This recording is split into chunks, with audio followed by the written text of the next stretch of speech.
There is a man in his early 30s sitting in a NASA recruiting office, and he is being told politely that he is too old.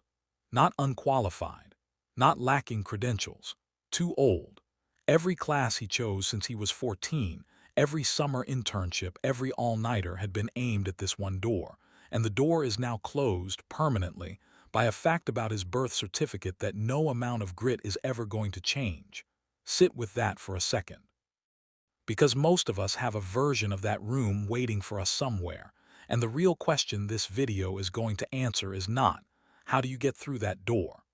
It's, what do you do with your life the moment you realize a door you spent years walking toward was never going to open? Stay with me. This one matters. Here is the first plain truth, and it comes straight from Bill Burnett and Dave Evans, the two Stanford professors who wrote Designing Your Life and built the course this book grew out of. Most of what people call failure is not failure at all. It's grief for a plan that was never actually alive. The astronaut story is their opener, and it works because nearly everyone recognizes the shape of it, even if the details are different. A path chosen young, years of sunk effort. And then one day, a wall that effort cannot move. The Stoic philosopher Epictetus said it in 9 words, 2,000 years before Burnett and Evans ever set foot in a design studio. Make the best use of what is in your power, not what you wish were in your power. What actually is. Burnett and Evans have a name for that wall. They call it a gravity problem, a circumstance that behaves exactly like gravity itself. You cannot negotiate with it, outwork it, or think your way around it. It simply is. Real story, and this one comes from outside the book, but it belongs here.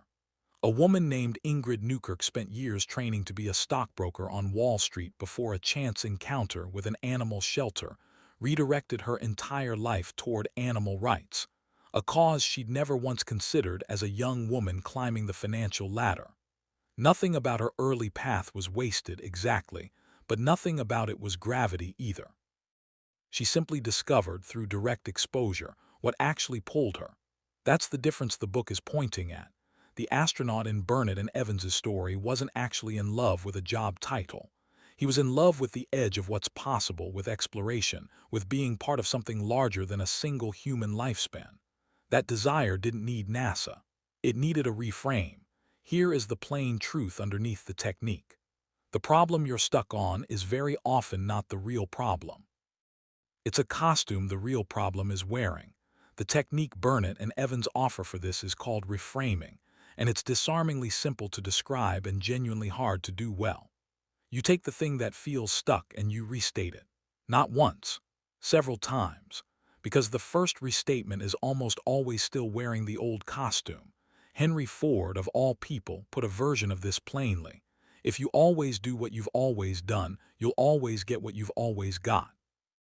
Reframing is the tool for breaking that loop, not by trying harder at the same question, but by asking a different one entirely.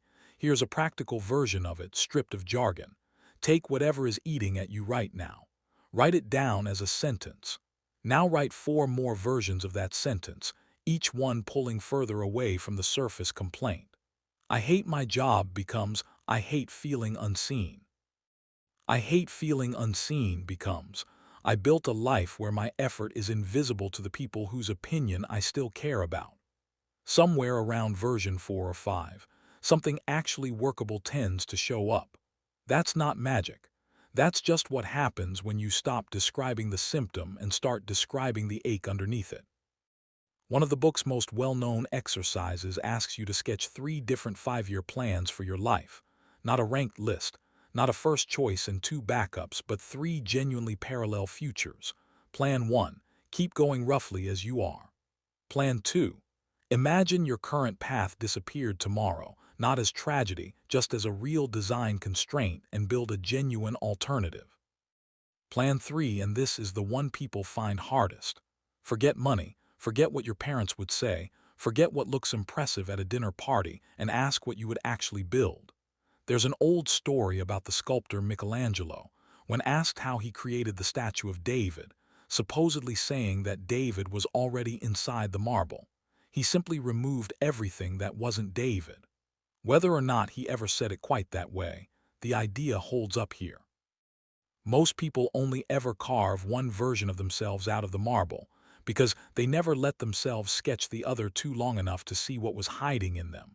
The plain truth Burnett and Evans are really after with this exercise isn't pick one of the three. It's this: the version of your life you're currently living is not the only real one. It's just the one you stopped questioning.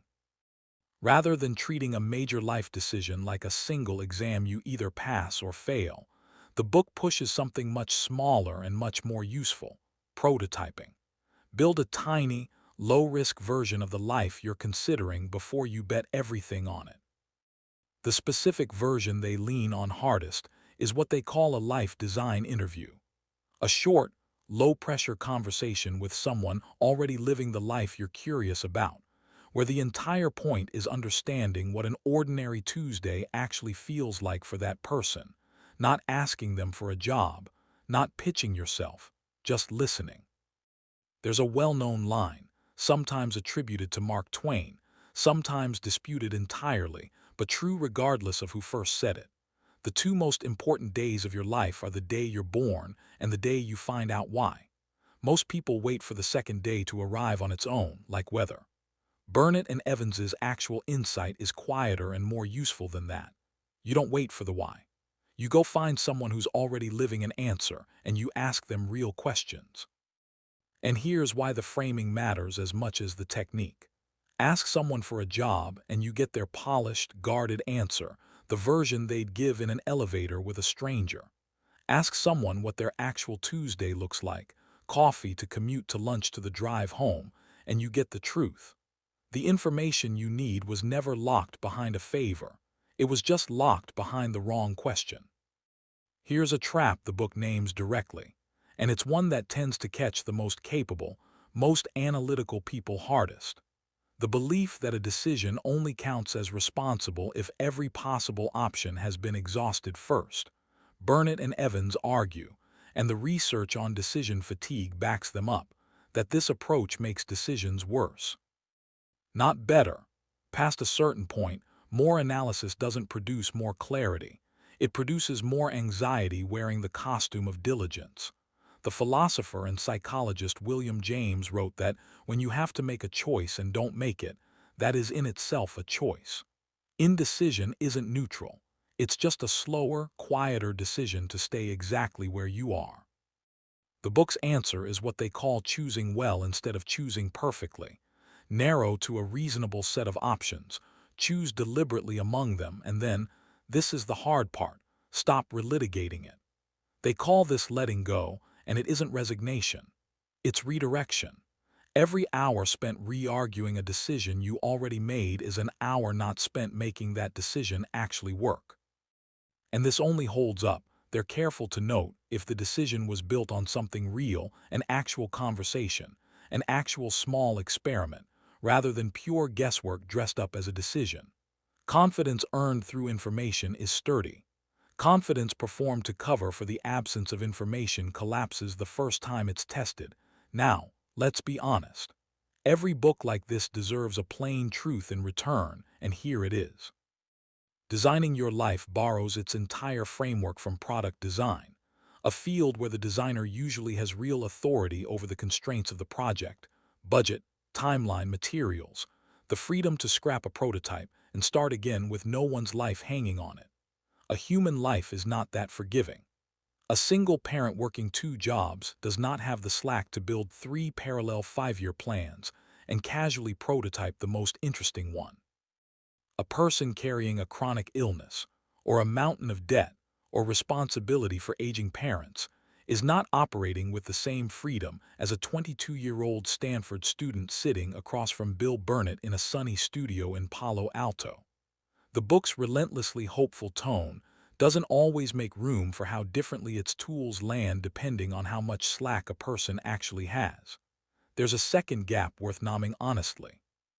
The line between a genuine gravity problem and a problem that only looks fixed is a real, useful distinction, but plenty of obstacles live in the blurry space between those two categories.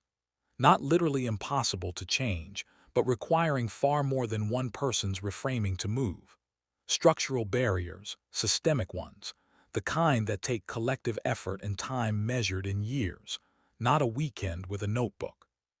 Treating every obstacle as either pure gravity or pure reframing opportunity flattens a messier, harder truth.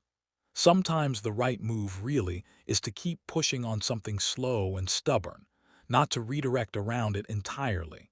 None of that erases the book's real value, though. The core idea underneath all of it, that a life gets built through small, real experiments rather than decided once through exhaustive planning, is a genuine correction to the too much more common failure modes, drifting without direction, or overplanning a single path so thoroughly you never actually test whether it was the right one. So strip away the workshop language, and here's what's left, in plain terms. First, whatever feels stuck in your life right now, write it down, and then rewrite it 4 more times, each version pulling further from the surface complaint. Somewhere in there is very likely a version of the problem that's actually solvable, sitting right next to the one that isn't. Second, stop waiting for certainty before you move. A single honest conversation with someone living the life you're curious about will teach you more in 45 minutes than 6 more months of turning the question over in your own head ever will. Third, and this is the one worth sitting with, a decision does not have to be the objectively best one to be a genuinely good one. The energy most people spend endlessly re-arguing an already reasonable choice is energy that would do far more good spent simply making that choice work. The economist Herbert Simon had a word for this. He called it satisficing, choosing the option that's good enough rather than chasing the theoretical best one forever. It sounds like settling. It isn't. It's the difference between a life actually lived and a life spent auditioning for a version of itself that never shows up. Some walls really are gravity. You will not outplan them, and pretending otherwise just burns years you don't get back. But most of the walls people spend a lifetime pushing against were never gravity at all. They were just the first, least honest version of a question that had a real answer sitting 1 or 2 reframes away, waiting this whole time for someone to actually ask it.